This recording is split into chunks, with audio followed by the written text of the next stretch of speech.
Alors juste, je vous ai fait quelques diapositives, 4 ou 5 au départ, pour replacer un petit peu le contexte de la résistance. Je vous propose après à la pause que si vous avez des questions plus précises, on en rediscute. Donc la résistance aux antirétroviraux, c'est lié donc à des mutations qui vont apparaître sur les gènes qui codent pour les protéines cibles des antirétroviraux, c'est-à-dire des mutations sur le gène de la transcriptase reverse, sur le gène de la protéase, sur le gène de l'intégrase, etc. Et ces modifications vont faire en sorte que la reverse transcriptase va devenir insensible aux antirétroviraux concernés. Donc, juste de base, les mutations, en fait, le traitement antirétroviral n'induit pas de mutation. Il va les sélectionner. Donc, ce qu'il faut savoir, c'est que les mutations sont dues aux erreurs qu'effectue la reverse transcriptase. Vous savez que dans le cycle du virus, il y a un moment où la reverse transcriptase va rétrotranscrire l'ARN dans ses DNA.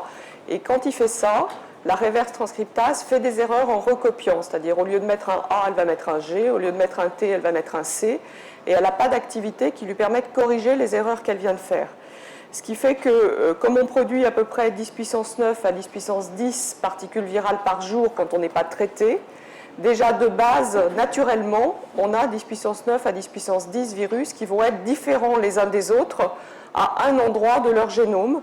Et forcément, il y a des endroits qui vont impacter la résistance puisque ces mutations sont aléatoires tout le long du gène du virus. Donc il y en a qui vont apparaître dans le gène de la reverse transcriptase, dans le gène de la protéase, etc. Donc ces mutations préexistent avant tout traitement et c'est le traitement qui va les sélectionner. Donc sur ce graphe, c'est ce qui est représenté ici. Vous avez... J'ai un problème avec la souris, voilà. Vous avez en début de traitement donc quelqu'un qui a une charge virale extrêmement élevée. Vous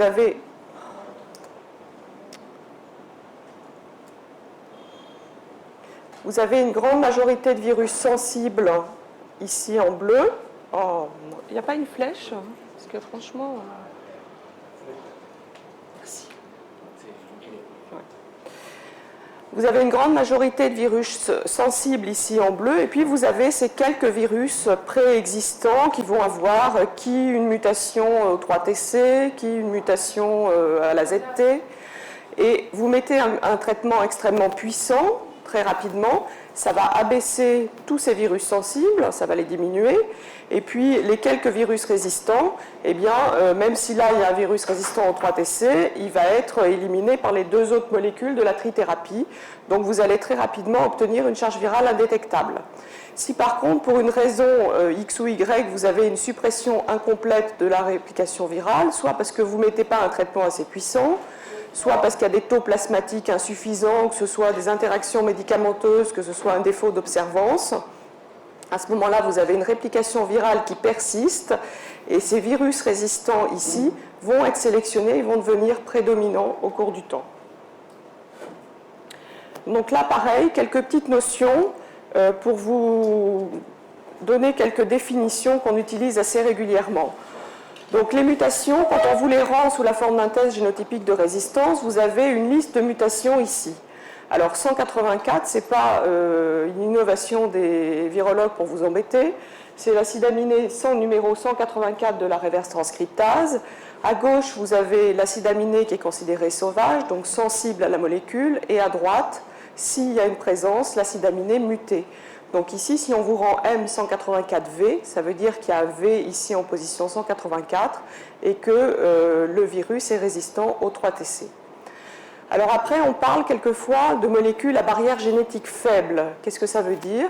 Ça veut dire qu'il y a des molécules, par exemple le 3TC, le FTC, les inhibiteurs non nucléosidiques de première génération, la névirapine, les favirenz, pour lequel une seule mutation est nécessaire pour conférer un haut niveau de résistance. Donc on considère ces molécules comme ayant une barrière génétique faible.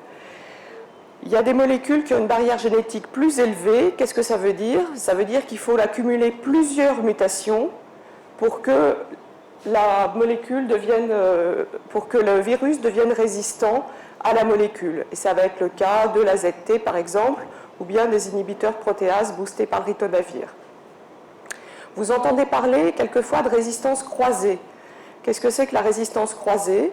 Ça va être des mutations sélectionnées par un antirétroviral qui confère de la résistance à un autre antirétroviral au sein de la même classe, jamais utilisé chez le patient. Donc en pratique, si je vous donne un exemple, si vous donnez de l'AZT, vous allez sélectionner des mutations que vous connaissez sous le nom de TAMS, par exemple la mutation 215Y.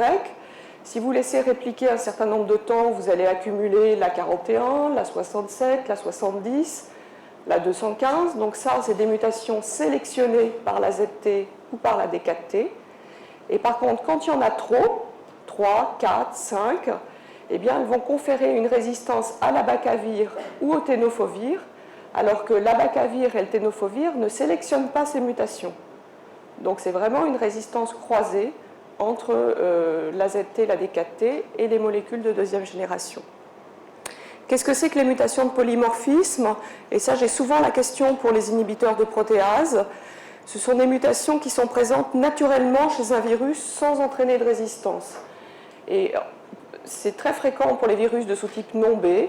Si on prend l'exemple de la mutation 36I, elle est prévalente pour à peu près 80% des virus de CRF02. Toute seule, elle est polymorphique, elle est naturellement présente chez le virus, elle ne confère pas de résistance. Par contre, s'il y en a beaucoup et qu'il y a une mutation majeure aux IP qui apparaît, à ce moment-là, elles vont intervenir. Donc voilà la notion de barrière génétique. Barrière génétique basse, une seule mutation de résistance confère une... il manque des choses là, mais enfin bon.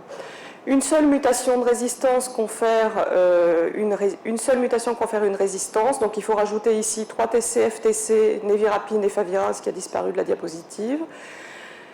Barrière génétique intermédiaire, les inhibiteurs nucléosidiques AZT, D4T, DDI, abacavir, tenofovir.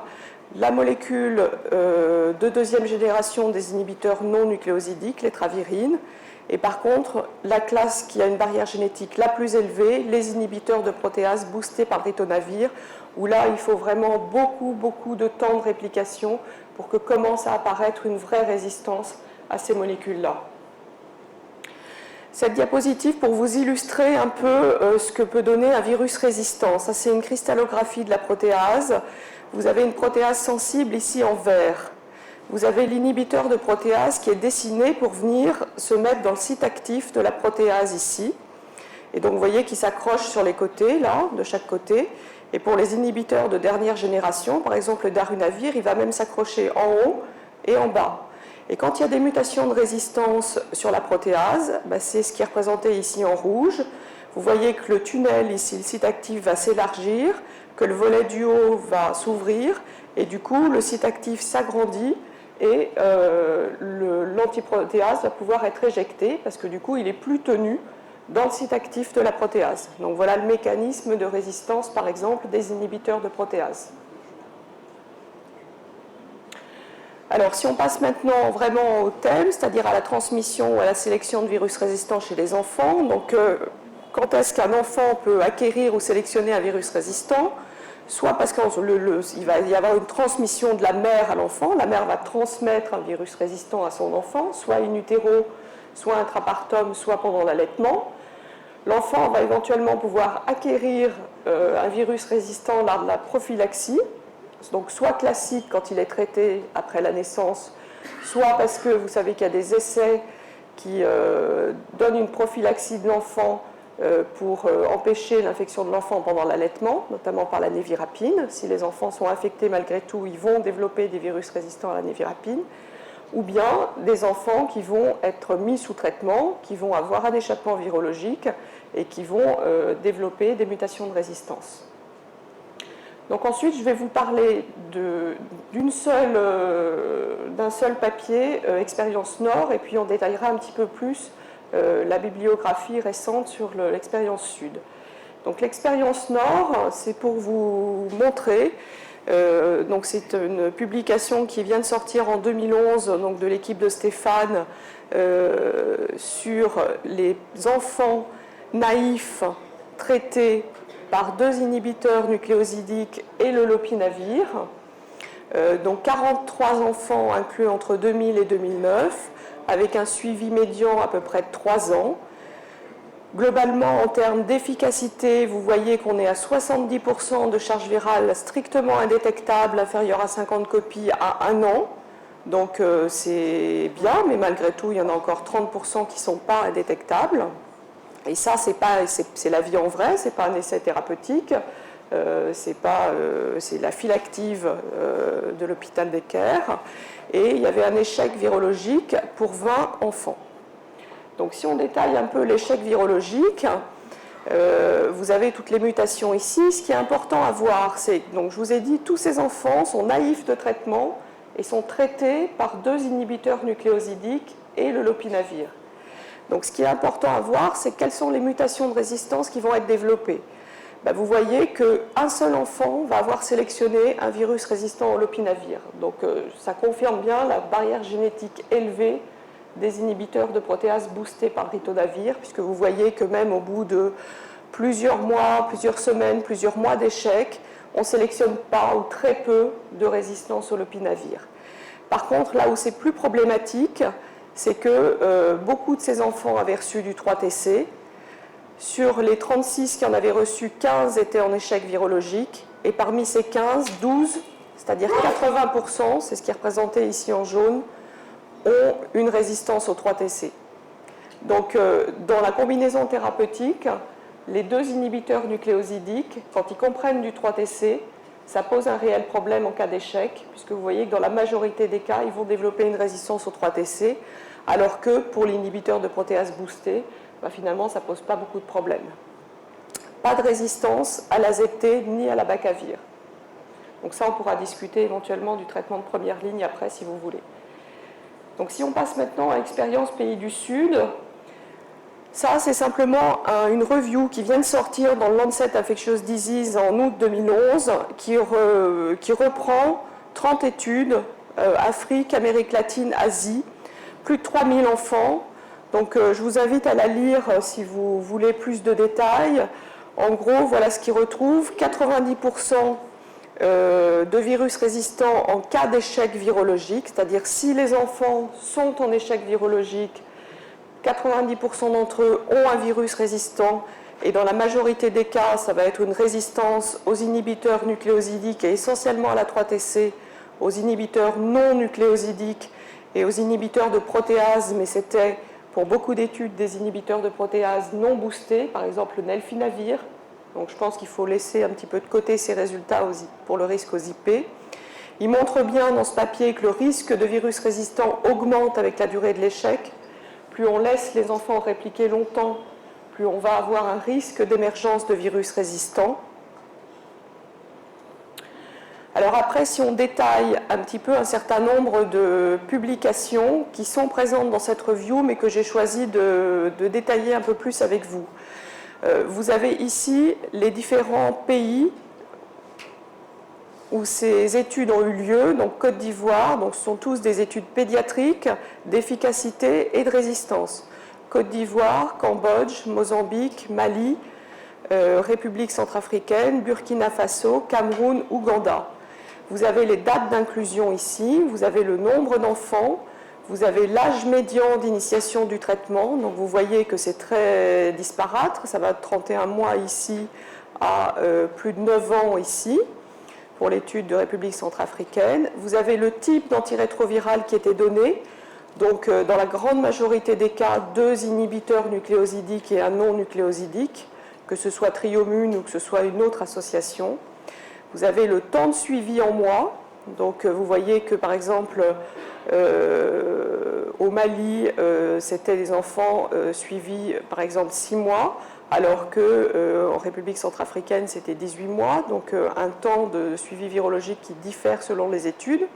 Si on regarde l'efficacité, vous voyez que l'efficacité va de 46%, on va dire là, ça, on va se placer à 400 copies, 56% d'enfants ayant une charge virale indétectable inférieure à 400 copies à 6 mois en République centrafricaine, versus à peu près 80% pour l'étude du Burkina Faso.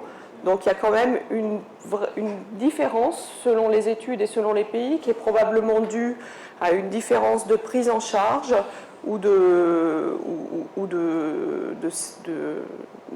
d'échantillonnage de ces patients. Si on regarde la résistance parmi les échecs, c'est-à-dire parmi les enfants qui sont en échec virologique, combien d'enfants ont un virus résistant? Vous voyez que globalement, on est aux alentours de 80%, voire même un peu plus. C'est-à-dire quand les enfants sont en échec, 80% d'entre eux ont un virus résistant. Et si on recalcule ça, donc ça c'est moi qui ai fait les calculs, sur la résistance globale, c'est-à-dire si on prend le nombre d'enfants traités cette fois, la file active entière d'enfants traités, et qu'on regarde parmi tous ces enfants traités, combien il y en a qui vont développer des virus résistants, on est globalement aux alentours de 20%. Donc si on prend après des indicateurs que je trouve un tout petit peu plus intéressants, c'est la résistance au 3-TC, la résistance à l'étravirine et la résistance aux inhibiteurs nucléosidiques de deuxième ligne que vous avez. C'est les mêmes études. Parmi les virus résistants, voilà ce qu'on a. On a une résistance au 3-TC qui est aux alentours de 80%. Donc parmi les enfants qui sont en échec de 2 inhibiteurs nucléosidiques, plus un non nucléosidique, la grande majorité d'entre eux, 80%, vont avoir une résistance au 3-TC. La résistance à l'étravirine, je vous rappelle que c'est que des traitements de première ligne.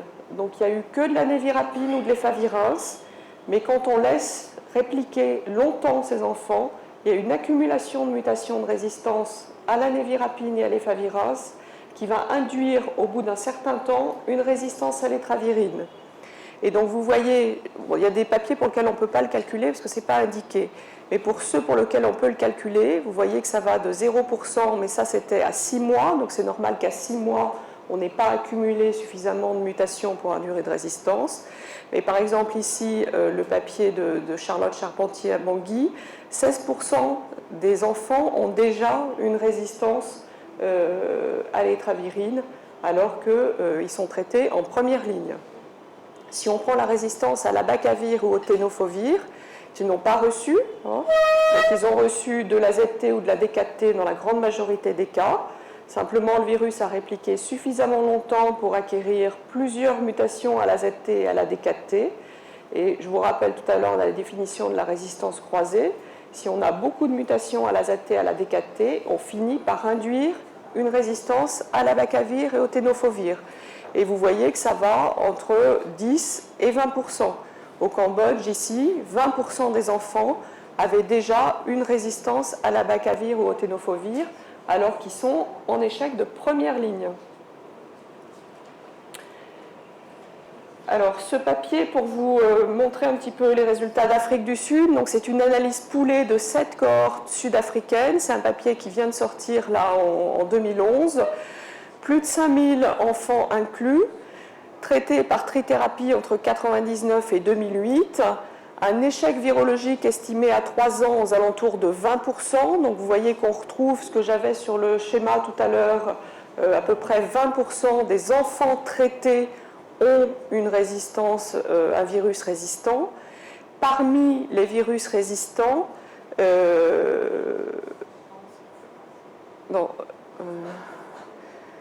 la plupart des enfants étaient traités par D4T, 3TC, 90% des cas. Certains avaient reçu de l'efavirenz, d'autres du lopinavir, et puis un tout petit peu de névirapine et de ritonavir. Ce qu'il faut regarder, c'est les facteurs d'échec, donc une analyse multivariée pour montrer quels étaient les facteurs d'échec au traitement. Donc les facteurs d'échec étaient le fait d'avoir à l'initiation du traitement un ARN VIH extrêmement élevé, plus d'1 million de copies à l'initiation du traitement. C'est un facteur de risque pour avoir un virus résistant et être en échec virologique. Être traité par la névirapine était un facteur d'échec aussi. Recevoir du lopinavir, par contre, ce n'était pas significatif, mais c'était plutôt favorable. Et puis, être traité par le ritonavir seul, mais ça, c'est plus fait actuellement, était aussi un facteur d'échec. Ce qui ressortait également, c'était les enfants exposés à la PTME avaient un risque plus élevé d'être en échec virologique après une première ligne de traitement incluant dans la majorité des cas de la névirapine ou de l'efavirenz. Donc ils ont regardé ensuite la probabilité de switch en deuxième ligne. Elle n'était que de 6%. Donc c'est vrai qu'on laisse les enfants répliquer trop longtemps en première ligne. Vous voyez dans cette étude que seulement 6% des enfants ont switché en deuxième ligne. Et parmi les 250 enfants qui étaient en échec depuis plus d'un an, seuls 38% ont switché vers un traitement de deuxième ligne. Donc plus on laisse accumuler de la résistance quand on est en échec de première ligne, plus on va avoir un risque d'accumuler une résistance aux inhibiteurs nucléosidiques abacavir, tenofovir, et on risque aussi de se priver de l'étravirine. Alors cette diapositive, pour vous illustrer un petit peu l'intérêt du choix des molécules de première ligne pour les inhibiteurs nucléosidiques. Si on commence un traitement par AZT ou D4T plus 3TC, donc par exemple la triomune, quel que soit le troisième agent, on va sélectionner, vous l'avez vu très rapidement si on est en échec, une mutation 184, donc on va se priver du 3TC et du FTC. Et puis, je vous l'ai dit, on va accumuler au cours du temps des mutations de résistance à l'AZT ou à la D4T. Donc au début, on va commencer par celle-là, donc ça n'impacte pas grand-chose. Et si on laisse le virus se répliquer longtemps sous AZT ou D4T, on va accumuler toutes ces mutations. Et une fois qu'on a toutes ces mutations, eh bien, on a grillé non seulement l'AZT et la D4T, mais la DDI, le tenofovir et l'abacavir. Si on commence un traitement par abacavir 3TC, le 3TC est toujours là, donc ça, le problème va être le même, on va se priver du 3TC. Par contre, l'abacavir sélectionne la 74V, et la 74V ne grille que, là il y a une erreur aussi, ne grille que l'abacavir. Donc en fait, on va se priver de l'abacavir, et il y a une petite résistance croisée avec le tenofovir, mais on va considérer que le tenofovir, on peut encore l'utiliser. Et on peut évidemment utiliser encore, du coup, la ZT, la D4T, la DDI et le tenofovir. Donc plus de choix si on est en échec d'abacavir. Si on est en échec de tenofovir 3TC, donc pour le 3TC c'est toujours pareil. Pour le tenofovir, il sélectionne la K65R qui ne gêne que lui-même. Donc on va se priver du tenofovir. Et du coup, on va encore avoir comme possibilité la ZT, la D4T, la DDI et l'abacavir. Donc vous voyez que le choix du traitement des inhibiteurs nucléosidiques de première ligne est important pour la suite. Alors, je vais vous reparler un tout petit peu de l'étude dont Albert a parlé hier, qui est l'étude Nevrest. L'étude Nevrest, vous vous souvenez, c'est des enfants donc, de moins de 2 ans exposés à la névirapine pour la PTME, inclus en Afrique du Sud, et traités essentiellement, pour ceux qui avaient plus de 6 mois, par D4T, 3TC, lopinavir, et pour ceux qui avaient moins de 6 mois, D4T, 3TC, ritonavir. Et ils étaient traités pendant 1 an, et s'ils avaient une charge virale indétectable au bout d'1 an, on les switchait soit à la névirapine, soit on les laissait dans le bras lopinavir. Donc il y avait 195 enfants, à peu près 99 étaient randomisés dans le groupe contrôle, donc dans le groupe 2 inhibiteurs nucléosidiques lopinavir, et 96 ont switché dans le groupe 2 inhibiteurs nucléosidiques névirapine. Cette étude était faite pour montrer est-ce que lorsqu'on a eu de la névirapine pour la PTME, après un traitement qui supprime la réplication virale avec un inhibiteur de protéase boostée, est-ce qu'on peut réutiliser la névirapine? Alors déjà, je vous ai calculé l'efficacité du premier traitement, c'est-à-dire celui-là, 2 inhibiteurs nucléosidiques plus le lopinavir, quelles étaient l'efficacité thérapeutique. Si on se place en intention de traiter au bout d'1 an, 60%. Donc vous voyez qu'il y a 40% des enfants qui ont une charge virale supérieure à 400 copies. Si on regarde ceux qui sont sous traitement réellement, 80%. Donc une bonne efficacité, mais malgré tout, quand même encore 20% des enfants qui sont en échec de 2 inhibiteurs nucléosidiques plus du LOPI. Alors, si on regarde cette fois les résultats dont Albert vous a parlé hier de cette étude de switch, il vous a dit que selon le seuil de charge virale où on se plaçait, on n'avait pas les mêmes résultats. Donc voilà ça sous la forme d'un graphique que je dois à Stéphane. Dans le bras qui garde le lopinavir, ben vous voyez que la charge virale inférieure à 50 copies est inférieure à ce qu'on a dans le bras névirapine. Donc il semblerait qu'il y a plus d'enfants qui ont une charge virale indétectable inférieure à 50 copies dans le bras névirapine. Malgré tout, si on se place à un seuil de 1000 copies, à ce moment-là c'est ici en rouge, vous voyez que c'est le bras lopinavir qui fait mieux. Donc en fait, comment il faut décoder un peu tout ça? Parce que c'est un petit peu compliqué. Il faut regarder les strates de charge virale. Dans le bras névirapine ici, si on se place, c'est-à-dire ceux qui prennent très bien, ils ont une charge virale inférieure à 50 copies et il y en a un peu plus. Mais quand ils commencent à pas bien prendre, vous voyez qu'il y en a à peu près moitié-moitié qui sont entre 50 et 1000 copies et supérieurs à 1000 copies. Et ceux-là, en échec virologique, avec une barrière génétique faible comme la névirapine, ils vont avoir des virus résistants à la névirapine. Alors que ceux-là, certes, il y en a un peu moins qui ont une charge virale inférieure à 50 copies que dans le bras névirapine, mais vous voyez qu'il y en a beaucoup plus qui sont entre 50 et 1000 copies. Et avoir une réplication virale sous inhibiteur de protéase boostée dans cette strate de charge virale-là est moins délétère que d'avoir une réplication virale ici avec une barrière génétique faible. Donc certes, il y en a un peu moins ici, mais globalement, en termes, on n'a pas les résultats de résistance, mais on peut déjà les anticiper un peu. En termes de résistance, on va probablement en avoir plus dans ce groupe-là que dans ce groupe-là.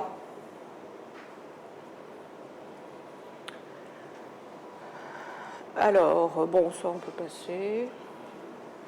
Donc en conclusion, ce que je voulais vous dire, c'est au nord comme au sud, vous l'avez vu, au nord aussi, le 3TC nous pose un problème lors du choix du premier traitement et du choix des deux inhibiteurs nucléosidiques du fait de sa faible barrière génétique, avec un risque de résistance qui est élevé, puisque au nord comme au sud, si on est en échec virologique avec du 3TC, on a plus de 80% des virus résistants.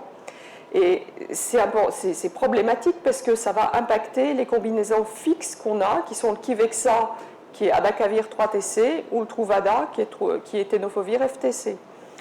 Au sud, la réplication virale prolongée en cas d'échec aux inhibiteurs, donc à la névirapine et à l'efavirin, si on laisse répliquer trop longtemps, va impacter les travirines. Vous avez vu qu'à Bangui, c'était déjà 16% des virus résistants à l'étravirine. Si on laisse répliquer trop longtemps sous AZT D4T, on va se priver du tenofovir et de l'abacavir et peut-être aussi de la DDI. Et vous avez vu dans l'étude de l'Afrique du Sud qu'il y avait très peu de switch vers la deuxième ligne. Alors la conclusion de l'étude Nevrest, c'est en cas d'exposition à la névirapine pour la PTME, il y a un bénéfice pour l'enfant infecté d'un premier traitement, d'abaisser complètement la réplication virale d'abord par un traitement contenant un inhibiteur de protéase boosté sur le risque d'échec après si on switch vers la névirapine. Il y a quand même un certain nombre d'enfants pour lesquels on peut réutiliser la névirapine, mais il va falloir surveiller de façon virologique assez rapprochée ces enfants parce qu'on ne sait pas du tout ce que ça va donner sur le long terme. Là, c'était des résultats à 1 an, mais il est probable qu'il y ait quand même une réémergence de résistance dans le bras de névirapine à un petit peu plus long terme. Voilà, je vous remercie.